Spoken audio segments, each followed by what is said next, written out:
Beneath the endless oceans, beyond the maps we know, lies a story whispered by explorers, scientists, and dreamers for over a century. A vanished land, a forgotten people. A lost world swallowed by time. Tonight, we descend into the shadows of history to uncover the chilling legend of the lost continent of Lemuria. Welcome to the terrifying Mystery Channel. If you love unraveling the world's darkest secrets, make sure you like this video, subscribe, and ring the bell because tonight's journey will leave you questioning everything you thought you knew about our planet. Imagine standing on a lonely cliff, staring out at an endless horizon. The sea stretches into infinity, its surface calm, but beneath miles down lies a silence older than mankind. The ocean is a graveyard. It has swallowed ships, cities, and perhaps even continents. Tonight, we descend into one of history's strangest enigmas, the lost continent of Lemuria. The idea of Lemuria is not born from myth alone. It first appeared in the mid-19th century, when the Earth still seemed half-explored, its oceans uncharted, its secrets endless. In 1864, zoologist Philip Sclater puzzled over a strange problem. He was studying lemurs, those curious, wide-eyed primates of Madagascar. Fossil remains suggested they once lived not only in Africa, but also in India and Southeast Asia.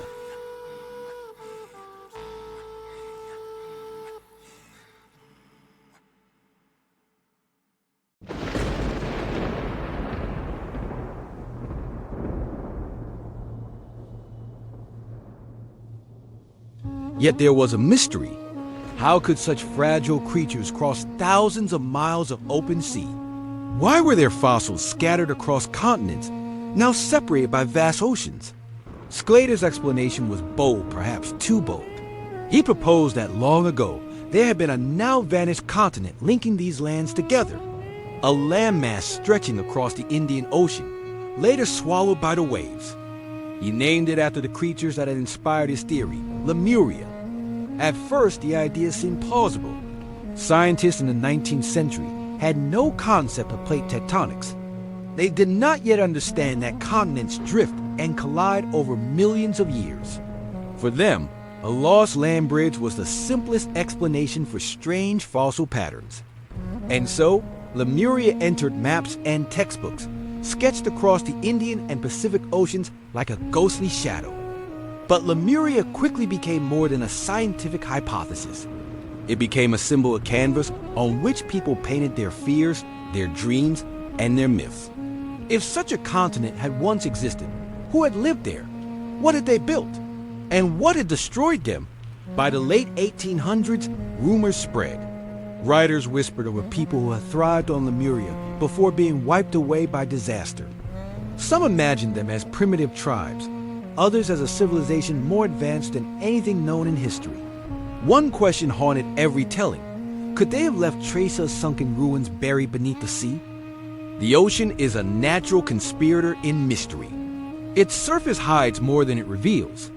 Even in the modern age, more than 80% of its depths remain unmapped. In the 19th century, it was infinite and unknowable. It was easy to imagine whole continents lurking beneath the waves. But was Lemuria real, or was it an illusion born of misunderstanding? As the 20th century dawned, a new science geology rose to challenge the legend. Slowly, the Earth's crust revealed its secrets. The idea of continental drift, once dismissed as fantasy, gained strength. Scientists discovered that land masses move across the planet, splitting apart and colliding like pieces of a living puzzle. Fossils once thought to require sunken continents could instead be explained by ancient supercontinents Gondwana, Pangaea. And yet, the story of Lemuria refused to die. If the birth of Lemuria came from science, its transformation into legend belonged to imagination. What began as a zoologist's explanation for scattered fossils quickly escaped into something larger, stranger, and infinitely more enduring. By the late 19th century, the world was intoxicated with discovery. Railways shrank continents. Steamships crossed oceans in days instead of months. Ancient cities, once only myths, were being unearthed by explorers. Troy, Babylon, Nineveh. every year seemed to reveal forgotten worlds. And in this atmosphere of revelation, the idea of Lemuria slipped easily into public consciousness. At first, it was the scientists who speculated. Naturalists in England, Germany, and France debated where such a landmass could have stretched. Maps were sketched showing a continent spanning the Indian Ocean, linking Africa, India, and Southeast Asia in a grand crescent. Some even extended its reach into the Pacific, a colossal land bridging oceans. But soon, scholars were not the only ones speaking of it. Writers and philosophers seized upon the mystery. Lemuria became a stage upon which almost any theory could be projected. Some envisioned it as a cradle of humanity itself. If lemurs had once roamed across it, why not humans? Could our earliest ancestors have walked upon this now vanished land? This suggestion was electrifying. In an age before genetics or modern anthropology, the origin of humankind was still a riddle. Lemuria, like Atlantis, became a tantalizing answer. Perhaps civilization itself had first blossomed there only to be destroyed before history began. Soundscape, turning pages, whispers echo faintly as if voices of the past. Occultists and mystics carried the idea even further. In 1888, Helena Blavatsky, founder of the Theosophical Society, declared in her sprawling work The Secret Doctrine that Lemuria had been home to an ancient, spiritual race of beings long before recorded history. She claimed they were giants, primitive in form but destined to evolve into humanity. To her followers, Lemuria was not merely a lost continent, it was the birthplace of the human soul. Her words were controversial, criticized, even ridiculed by scientists of the day. And yet, they spread. They gave Lemuria a mythic aura, turning it from a geological speculation into a mystical lost world. To believers, it was not simply erased by tectonics, but swallowed by cosmic destiny. But even outside occult circles, the public imagination was enthralled. Articles appeared in newspapers, speculative essays in journals. Adventure writers set their tales in drowned worlds, where ruins of Lemuria lay beneath tropical seas or hidden in volcanic islands. Some even merged it with older myths, Polynesian traditions of sunken homelands, Hindu legends of lands destroyed by floods. Even hints of lost realms in Tamil folklore were connected to Lemuria. It is important to note, most of these connections were speculative at best, yet the parallels were striking. Around the world, cultures carried memories of lands that had vanished beneath rising seas. Was Lemuria one more echo of this universal fear? Or was it an invention into which people poured fragments of older stories? And then came the question that haunted every version of the tale. Why had Lemuria disappeared? Some writers imagined earthquakes of unimaginable power, splitting continents apart and dragging them beneath the sea. Others described volcanic cataclysms, with mountains erupting and collapsing into the abyss. Some spoke of floods oceans rising in a single night, engulfing cities, sweeping away entire civilizations. The end of Lemuria, whatever form it took, became as important as its existence. For in its vanishing, it mirrored the fragility of our own world. Soundscape, thunder rolling, waves surging, faint cries carried away by wind. By the turn of the century, Lemuria was often spoken of in the same breath as Atlantis. Yet the two legends were not the same. Atlantis, rooted in Plato's dialogues, was framed as a cautionary tale, a civilization destroyed by arrogance and divine punishment. Lemuria was more elusive, more atmospheric. It carried no clear moral. It was not a story of hubris, but a mystery, a land that might once have been, perhaps still existing in fragments, scattered islands that were once peaks of mountains now drowned. Even as scientists grew skeptical, the public fascination deepened. Because Lemuria was never entirely pinned down, it could be anywhere, everywhere. Unlike Atlantis, with its fixed place in the Atlantic, Lemuria drifted between oceans, shifting like a ghost across maps. Its ambiguity gave it power. It was not simply a story, it was a possibility. And the ocean itself seemed complicit in the mystery. Sailors spoke of strange ruins glimpsed beneath the waves in shallow seas. Fishermen told tales of stone blocks caught in their nets far offshore. On volcanic islands like Easter Island and Madagascar, colossal stoneworks whispered of forgotten builders. Was Lemuria their lost homeland? Most of these claims were exaggerated or false, yet they revealed something profound. People wanted to believe. The ocean, endless and unknowable, made it easy to believe. The fascination with Lemuria grew because it wasn't just about land or fossils. It was about the possibility that entire worlds could vanish, and with them, old peoples, entire histories, perhaps even the first chapters of our own story. And though geology would eventually strike it from the textbooks, the myth had already grown too large, too intoxicating, to die. But what happens when myth collides with science? When imagination meets the stone-hard truth of the earth itself? That battle would come in the 20th century. As the new century dawned, the tide began to turn against Lemuria.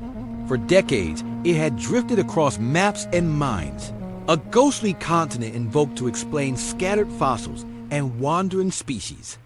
But science is relentless. It builds, revises, destroys, and rebuilds again. And by the mid-20th century, the Earth itself revealed a secret that would change everything. The continents were alive.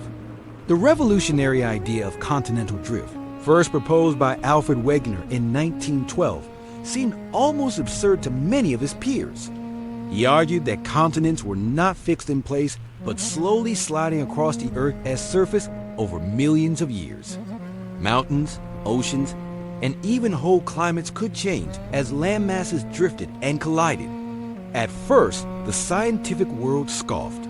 There was little proof and no known mechanism strong enough to move entire continents. But as decades passed, evidence piled up like sediment. Fossil trails matched across oceans, rock formations mirrored each other on distant shores, and the ocean floor itself began to give up its secrets. By the 1960s, the theory of plate tectonics emerged triumphant. Scientists discovered that Earth's outer shell was broken into giant plates floating on molten rock beneath. Where these plates collided, mountains rose. Where they tore apart, oceans widened. Fossils scattered across continents could now be explained not by vanished lands, but by the slow drift of supercontinents like Gondwana and Pangaea. With this revelation, Lemuria was no longer necessary. The textbooks closed the case. What had once seemed like a lost land was reduced to a mistake, a symptom of science still learning to see the Earth as it truly was. Even as geologists celebrated the death of Lemuria, explorers of the ocean floor began to find strange hints that the sea still hid its own ghosts. As sonar mapping advanced, enormous underwater ridges appeared, stretching for thousands of miles across the ocean floor. Submerged mountain ranges rose like jagged scars, hinting at tectonic violence and drowned landscapes. The Indian Ocean in particular drew attention. Between Madagascar and India lay fragments of crust older than the surrounding seafloor. Tiny, tantalizing hints that something once stood where only water remained. Then came a discovery that shook even the skeptics.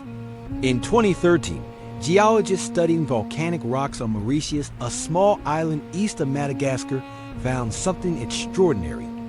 Buried within the lava were crystals of zircon, tiny mineral fragments that dated back not millions, but billions of years. Older than the island, older than the ocean itself. Where had they come from? Even as geologists celebrated the death of Lemuria, explorers of the ocean floor began to find strange hints that the sea still hid its own ghosts. As sonar mapping advanced, enormous underwater ridges appeared, stretching for thousands of miles across the ocean floor. Submerged mountain ranges rose like jagged scars, hinting at tectonic violence and drowned landscapes. The Indian Ocean in particular drew attention. Between Madagascar and India lay fragments of crust older than the surrounding seafloor. Tiny, tantalizing hints that something once stood where only water remained. Then came a discovery that shook even the skeptics. In 2013, geologists studying volcanic rocks on Mauritius, a small island east of Madagascar, found something extraordinary. Buried within the lava were crystals of zircon, tiny mineral fragments that dated back not millions, but billions of years. Older than the island, older than the ocean itself. Where had they come from? The only explanation was startling. Mauritius was sitting atop the remnants of an ancient continent, long since drowned beneath volcanic eruptions and waves. This vanished landmass was given a name, Mauritia. Mauritia was not Lemuria. It was smaller, fragmented, more geological fact than myth. But it proves something vital. The ocean floor does hide lost continents. Whole land masses can vanish beneath shifting plates and rising seas, leaving behind only scattered islands as markers. For those who had long believed in Lemuria, Mauritia was vindication.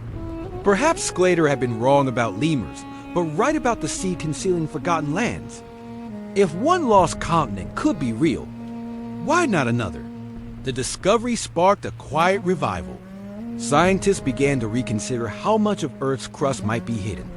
Submerged fragments were found across the globe, remnants of continents beneath the Pacific, the Atlantic, even near New Zealand. Some researchers coined the term Zealandia to describe a nearly drowned continent sprawling beneath the waters around New Zealand. For centuries, only islands had marked its peaks, but sonar revealed a continental mass vast enough to rival India.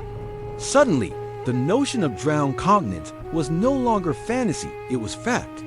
And so Lemuria, once discarded, crept back as a ghost of possibility. Not because its original theory held true, but because the ocean proved far stranger than we dared imagine. Consider this. We have mapped only about 20% of the ocean floor in true detail. The rest remains blurred, guessed, or hidden. For all our satellites, for all our submarines, more of the Earth lies unseen than seen. Beneath those uncharted waters could lie fragments of worlds long forgotten, erased by tectonics, buried by silt, cloaked in darkness. Science declared Lemuria dead, but the ocean is still writing its story. Perhaps Lemuria was never about fossils, never about lemurs at all. Perhaps it was a question and instinct that somewhere beneath the waves lies a forgotten chapter of the Earth, a chapter we have yet to read. And if we find one fragment, who is to say we will not find another? The story of Lemuria does not end with shifting continents or vanished lands. It lingers like a half-remembered dream in the myths, songs, and whispered folklore of civilizations scattered across the world. If the lost continent itself is gone, its shadow still moves through the human imagination, haunting us with echoes of a catastrophe we can neither prove nor dismiss. Across nearly every corner of the globe, tales of a great flood, of sinking lands and drowned civilizations, repeat with startling consistency. The Babylonians spoke of Utnapishtim, who survived a deluge that erased all traces of his world. In India, the Vishnu Purana recalls Manu, warned by a fish god to build a boat before the waters came. The Greeks told of Atlantis, a proud island swallowed whole by the sea. The Polynesians speak of lands that were once above water, now hidden beneath waves. And then there is Madagascar, so close to where Lemuria was once imagined. Malagasy oral traditions speak of ancestors who came from lands swallowed by the sea. In southern India, Tamil legends tell of Kumari Kandam, a drowned homeland said to stretch across the Indian Ocean, home to mighty kingdoms now lost beneath the waters. Could these stories be cultural fossils, memories carried across millennia, their details eroded by time but their core truths still preserved? Some anthropologists suggest that these flood myths might be rooted in very real events. The melting of the last ice age raised sea levels by over 120 meters, drowning vast stretches of land along ancient coastlines. Islands vanished, shorelines shifted, and entire societies would have been displaced. Memory is not always written in stone or papyrus. Sometimes it survives in the only way it can, through stories told around fires, sung in chants, whispered to children so they will not forget. The name Lemuria may be a creation of 19th century science, but the idea of a vanished homeland feels much older, embedded in the bones of our collective history. The philosopher Carl Jung once wrote of archetypes, patterns in the human mind that resurface again and again, across cultures, across eras. Lemuria may be one such archetype, the dream of a lost paradise, a home destroyed, and the grief of remembering what once was. When we search for Lemuria, Are we searching for an island, or are we searching for ourselves? Modern science dismisses Lemuria as myth. Continental drift, tectonic plates, and satellite mapping leave no room for a vast hidden land bridge in Madagascar and India. Yet there remain tantalizing hints. In the depths of the Indian Ocean, geologists have discovered fragments of ancient continental crust pieces of rock billions of years old buried beneath volcanic islands like Mauritius and Reunion. This Mauritia is no Lemuria in the mythic sense, but it proves that whole land masses have indeed disappeared, consumed by the restless earth. And still, the human heart resists the cold edge of science. For every mystery explained, another rises in its place. Why do cultures half a world apart tell the same stories of drowned lands? Why do we feel an almost instinctive pull toward the idea of a forgotten world? Perhaps the answer is not geological, but psychological. Lemuria is the name we give to the spaces between what we know and what we fear to admit. Imagine standing on the shores of the Indian Ocean at twilight. The horizon darkens and the waves lap steadily against the sand. Somewhere beneath that water, whether in truth or in memory, lies a world we can no longer touch. A world that may have been vast, thriving, and alive, now reduced to fragments of stone and scattered whispers. And as you stare into that endless sea, you realize something unsettling. Perhaps Lemuria is not just a lost continent, but a prophecy. For our world too is fragile, perched on the shifting skin of the earth, vulnerable to floods, quakes, and the slow, relentless rise of the sea. What happened to them? Whoever they were can just as easily happen to us. The myth of Lemuria reminds us of something both beautiful and terrifying. Nothing lasts forever. Civilizations rise, continents fall, and memory is the only thing that endures. So when the last trace of our cities has crumbled, when our maps are dust, when our monuments lie shattered beneath the sea, will we too become someone else's Lemuria? Will another people, thousands of years from now, whisper of our vanished world and wonder if we ever existed at all? That is the true haunting legacy of Lemuria. Not whether it was real, but whether it will be us next. The lost continent of Lemuria may be gone, but its shadow still drifts through our myths and our fears. If you felt the chill of history tonight, remember, there are countless more mysteries waiting beneath the waves. Don't let them sink into silence. Like this video, share it with a friend who loves the unknown, and subscribe to join us again as we step into the next terrifying mystery